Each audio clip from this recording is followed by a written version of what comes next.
Every time you borrow money from a bank, whether it is a mortgage loan or a credit card charge, the money given to you is not only counterfeit, it is an illegitimate form of consideration and hence voids the contract to repay, for the bank never had the money as property to begin with. Unfortunately, such legal realizations are suppressed and ignored, and the game of perpetual wealth transfer and perpetual debt continues. And this brings us to the ultimate question: why? During the American Civil War, President Lincoln bypassed the high-interest loans offered by the European banks and decided to do what the Founding Fathers advocated, which was to create an independent and inherently debt-free currency. It was called the greenback. Shortly after this measure was taken, an internal document circulated between private British and American banking interests stated, "Slavery is but the owning of labor and carries with it the care of laborers, while the European plan is that capital shall control labor by controlling wages. This can be done by controlling the money. It will not do to allow the greenback, as we cannot control that." The fractional reserve policy perpetrated by the Federal Reserve, which has spread in practice to the great majority of banks in the world, is, in fact, a system of modern slavery. Think about it. Money is created out of debt. And what do people do when they are in debt? They submit to employment to pay it off. But if money can only be created out of loans, how can society ever be debt-free? It can't. And that's the point. And it is the fear of losing assets coupled with the struggle to keep up with the perpetual debt and inflation inherent in the system, compounded by the inescapable scarcity within the money supply itself, created by the interest that can never be repaid, that keeps the wage slave in line, running on the hamster wheel with millions of others, in effect powering an empire that truly benefits only the elite at the top of the pyramid. For, at the end of the day, who are you really working for? The banks. Money is created in a bank and invariably ends up in a bank. They are the true masters, along with the corporations and governments they support. Physical slavery requires people to be housed and fed. Economic slavery requires people to feed and house themselves. It is one of the most ingenious scams for social manipulation ever created, and at its core, it is an invisible war against the population. Debt is the weapon used to conquer and enslave societies, and interest is its prime ammunition. And as the majority walks around oblivious to this reality, the banks, in collusion with governments and corporations, continue to perfect and expand their tactics of economic warfare, spawning new bases, such as the World Bank and International Monetary Fund, while also inventing a new type of soldier, the birth of the economic hitman.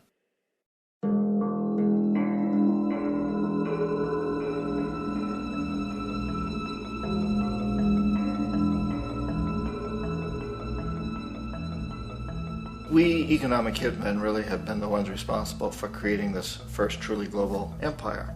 And we work many different ways.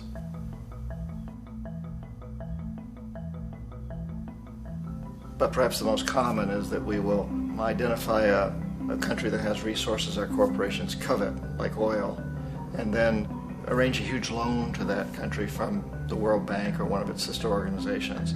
But the money never actually goes to the country. Instead, it goes to our big corporations to build infrastructure projects in that country, power plants, industrial parks, ports, things that benefit a few rich people in that country, in addition to our corporations, but really don't help the majority of the people at all. However, those people, the whole country is left holding a huge debt. It's such a big debt they can't repay it, and that's part of the plan, that they can't repay it. And so at some point, we economic hitmen go back to them and say, listen, you owe us a lot of money, can't pay your debts, so sell your oil real cheap to our oil companies. Allow us to build a military base in your country, or send troops in support of ours to someplace in the world like Iraq, or vote with us on the next UN vote to have their electric utility company privatized and their water and sewage system privatized and sold to U.S. corporations or other multinational corporations. So there was that whole mushrooming thing, and it's so typical of the way the IMF and the World Bank work, that you put a country in debt, it's such a big debt it can't pay it, and then you offer to refinance that debt and pay even more interest. And you demand this quid pro quo, which you call a conditionality or good governance, which means basically that they've got to sell off their resources, including many of their social services, their utility companies, their school systems sometimes, their penal systems, their insurance systems, to foreign corporations. So it's a double, triple, quadruple whammy. The precedent for economic hitmen really began back in the early 50s when democratically elected Mossadegh, who was elected in Iran, he was considered to be the hope for democracy in the Middle East and around the world. He was Time Magazine's Man of the Year. But one of the things that he'd run on and began to implement was the idea that foreign oil companies needed to pay the Iranian people a lot more for the oil that they were taking out of Iran. The Iranian people should benefit from their own oil. Strange policy. We didn't like that, of course.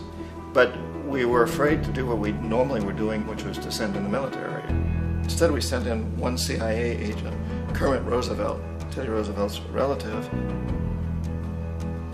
And Kermit went in with a few $1 million and was very, very effective and efficient. And in a short amount of time, he managed to get Mossadegh overthrown and brought in the Shah of Iran to replace him, who always was favorable to oil. And it was extremely effective. Bombs overflow Tehran. Army officers shout that Mossadegh has surrendered and his regime as virtual dictator of Iran is ended. Pictures of the Shah are paraded through the streets as sentiment reverses. The Shah is welcomed home. So back here in the United States, in Washington, people looked around and said, wow, that was easy and cheap.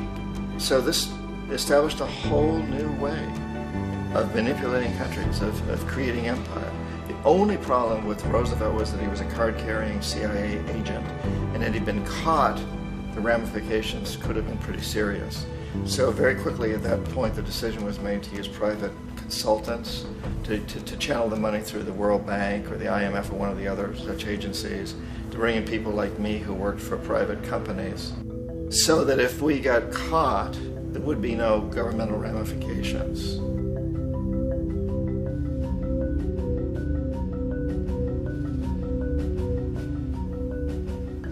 When Arbenz became president of Guatemala, the country was very much under the thumbs of United Fruit Company, the big international corporations. And Arbenz ran on this ticket that says, you know, we want to get the land back to the people. And once he took power, he was implementing policies that would do exactly that, give land rights back to the people. United Fruit didn't like that very much. And so they hired a public relations firm, launched a huge campaign in the United States to convince the United States people, the citizens of the United States, and the press of the United States, and the Congress of the United States, that Arbenz was a Soviet puppet, and that if we allowed him to stay in power, the Soviets would have a foothold in this hemisphere. And that at that point in time was a huge fear on everybody's mind, the Red Terror, the Communist terror. And so, to make a long story short, out of this public relations campaign came a commitment on the part of the CIA and the military to take this man out. And in fact, we did. We sent in planes, we sent in soldiers, we sent in jackals, we sent everything in to take him out, and did take him out. And as soon as he was removed from office, the new guy that took over after him basically reinstated everything to the big international corporations, including United Fruit.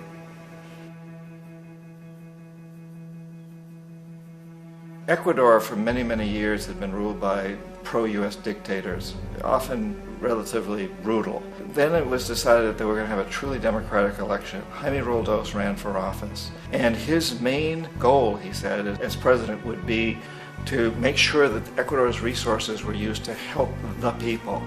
And he won, overwhelming, by more votes than anybody had ever won anything in Ecuador. And he began to implement these policies to make sure that the profits from oil went to help the people. Well, we didn't like that in the United States.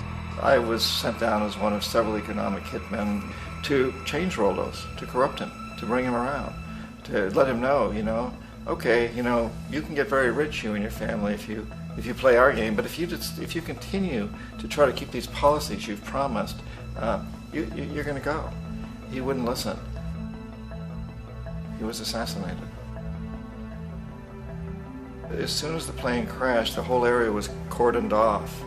The only people allowed in were U.S. military from a nearby base and some of the Ecuadorian military. When an investigation was launched, 2 of the key witnesses died in car accidents before they had a chance to testify. A lot of very, very strange things that went on around the assassination of Jaime Roldos. I, like most people who've really looked at this case, have absolutely no doubt that it was an assassination. And of course, in my position as an economic hitman, I was always expecting something to happen to Jaime, whether it be a coup or assassination, I wasn't sure, but that he would be taken down because he was not being corrupted. He would not allow himself to be corrupted the way we wanted to corrupt him. Omar Torrijos, president of Panama, was one of my favorite people. I really, really liked him. He was very charismatic. He was a guy who really wanted to help his country. And when I tried to bribe him or corrupt him, he said, look, John, he called me Juanito. He said, look, Juanito, I don't need the money. What I really need is for my country to be treated fairly. I need for the United States to repay the debts that you owe my people for all the destruction you've done here. I need to be in a position where I can help other Latin American countries win their independence and be free of this terrible presence from the north that you people are exploiting us so badly. I need to have the Panama Canal back in the hands of the Panamanian people. That's what I want. And so, leave me alone. Don't try to bribe me. It was 1981, and in May, Jaime Roldos was assassinated. And Omar was very aware of this. Torrijos got his family together and he said, I'm probably next, but it's okay because I've done what I came here to do. I've renegotiated the canal. The canal will now be in our hands. He just finished negotiating the treaty with Jimmy Carter. In June of that same year, just a couple of months later, he also went down in an airplane crash, which there's no question was executed by CIA-sponsored jackals. Tremendous amount of evidence that one of Torrijos' security guards handed him at the last moment as he was getting on the plane a tape recorder, a small tape recorder that contained a bomb.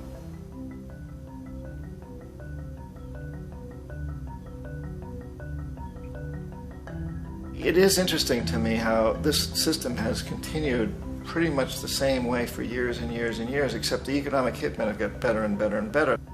Then we come up with, very recently, what happened in Venezuela. In 1998, Hugo Chavez gets elected president, following a long line of presidents who had been very corrupt and basically destroyed the economy of the country. And Chavez was elected amidst all that. Chavez stood up to the United States, and he's done it primarily demanding that Venezuelan oil be used to help the Venezuelan people. Well, we didn't like that in the United States. So in 2002, a coup was staged, which there's no question in my mind, and most other people's minds, that the CIA was behind that coup.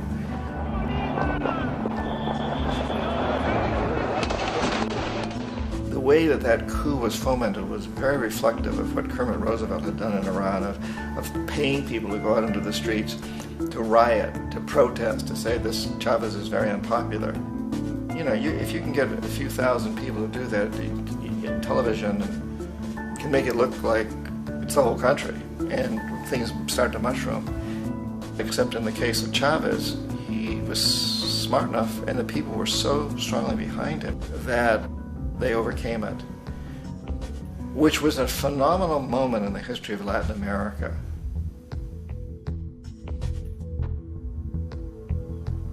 Iraq actually is a perfect example of the way the whole system works. So we economic hitmen are the first line of defense. We go in, we try to corrupt governments and get them to accept these huge loans, which we then use as leverage to basically own them. If we fail, as I failed in Panama with Omar Torrijos and in Ecuador with Jaime Roldos, men who refuse to be corrupted, then the second line of defense is we send in the jackals. And the jackals either overthrow governments or they assassinate. And Once that happens and a new government comes in, and boy, it's going to toe the line because the new president knows what will happen if he doesn't. In the case of Iraq, both of those things failed. Economic hitmen were not able to get through to Saddam Hussein. We tried very hard. We tried to get him to accept a deal very similar to what the House of Saud had accepted in Saudi Arabia, but he wouldn't accept it. And so the jackals went in to take him out. They couldn't do it. His security was very good. After all, he had one time worked for the CIA. He'd been hired to assassinate a former president of Iraq and failed, but he knew the system. So in '91, we send in the troops and we take out the Iraqi military. So we assume at that point that Saddam Hussein is going to come around. We could have taken him out, of course, at that time, but we didn't want to. He's the kind of strong man we like. He controls his people. We thought he could control the Kurds and keep the Iranians in their border and keep pumping oil for us. And that once we took out his military, now he's going to come around.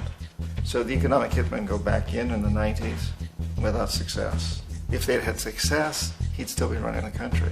We'd be selling him all the fighter jets he wants and everything else he wants. But they couldn't. They didn't have success. The jackals couldn't take him out again, so we sent the military in once again, and this time we did the complete job and took him out, and in the process created for ourselves some very, very lucrative construction deals. We had to reconstruct a country that we'd essentially destroyed, which is a pretty good deal if you own construction companies, big ones. So, Iraq shows the three stages. The economic hitmen failed there, the jackals failed there, and as a final measure, the military goes in. And in that way, we've really created an empire, but we've done it very, very subtly. It's clandestine. All the empires of the past were built on the military, and everybody knew they were building them. So that the British knew they were building them, the French, the Germans, the Romans, the Greeks. And they were proud of it, and they always had some excuse like spreading civilization, spreading some religion, something like that. But they knew they were doing it. We don't. The majority of the people in the United States have no idea that we're living off the benefits of a clandestine empire, that today there's more slavery in the world than ever before. And then you have to ask yourself, well, if it's an empire, then who's the emperor? Obviously, our presidents of the United States are not emperors. An emperor is someone who's not elected, doesn't serve a limited term, and doesn't report to anyone, essentially. So you can't classify our presidents that way. But we do have what I consider to be the equivalent of the emperor, and it's what I call the corporatocracy. The corporatocracy is this group of individuals who run our biggest corporations, and they really act as the emperor of this empire. They control our media, either through direct ownership or advertising. They control most of our politicians because they finance their campaigns, either through their corporations or through personal contributions that come out of the corporations. They're not elected, they don't serve a limited term, they don't report to anybody. And at the very top of the corporatocracy, you really can't tell whether a person's working for a private corporation or the government because they're always moving back and forth. So, you've got a guy who one moment is the president of a big construction company like Halliburton, and the next moment he's vice president of the United States, or the president who was in the oil business. And this is true whether you've got Democrats or Republicans in the office. You have to moving back and forth through the revolving door. And in a way, our government is invisible a lot of the time, and its policies are carried out by our corporations on one level or another. And then again, the policies of the government are basically forged by the corporatocracy and then presented to the government. They become government policy. So it's an incredibly cozy relationship. This isn't a conspiracy theory type of thing. These people don't have to get together and plot to do things. They all basically work under one primary assumption, and that is that they must maximize profits regardless of the social and environmental costs.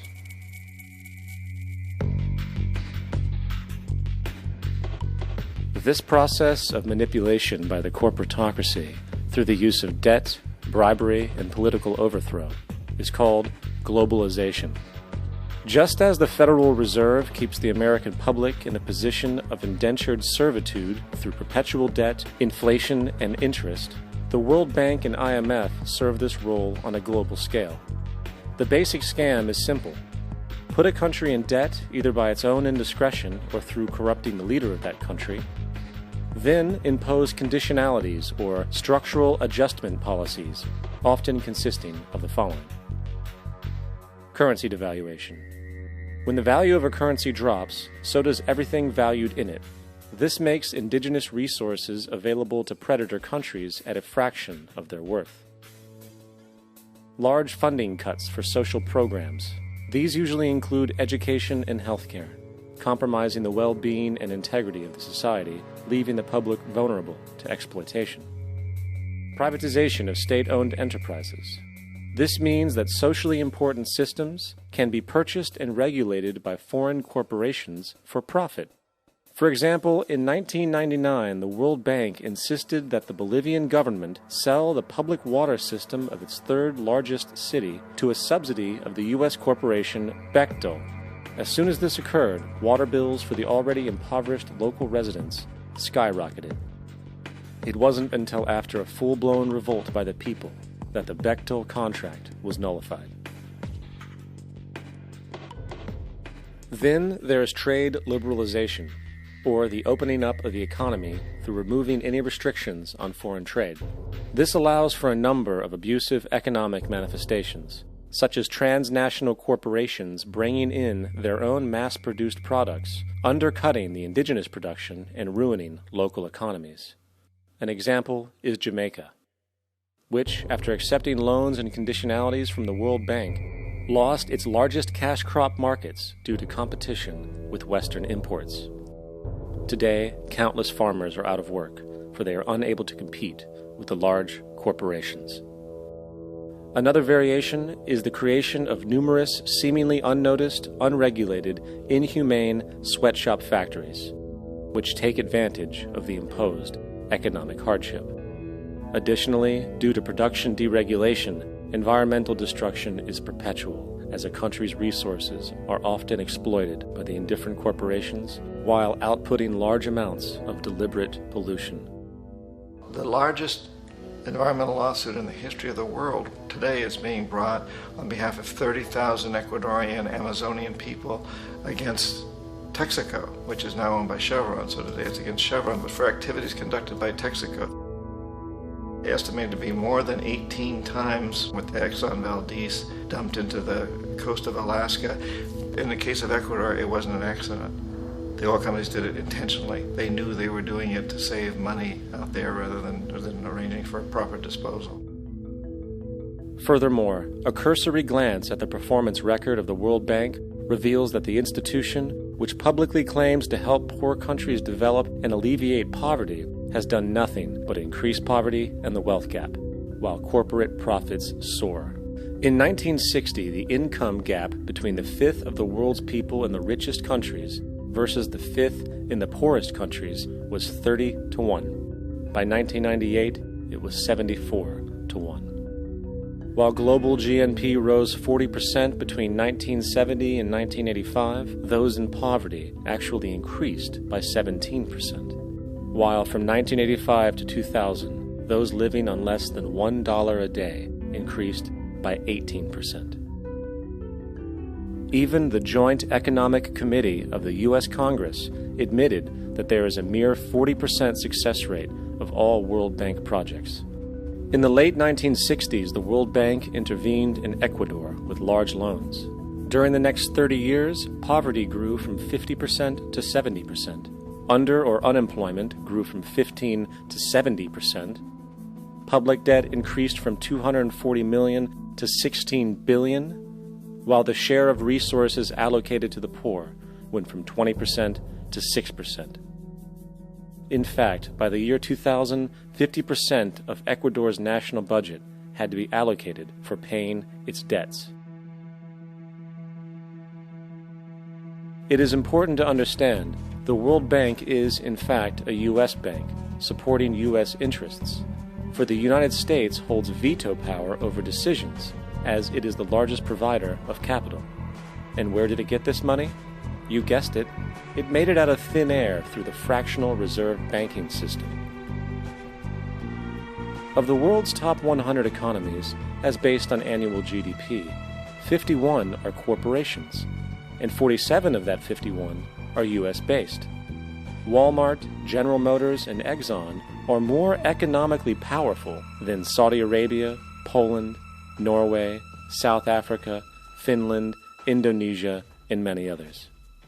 And, as protective trade barriers are broken down, currencies tossed together and manipulated in floating markets, and state economies overturned in favor of open competition and global capitalism, the empire expands.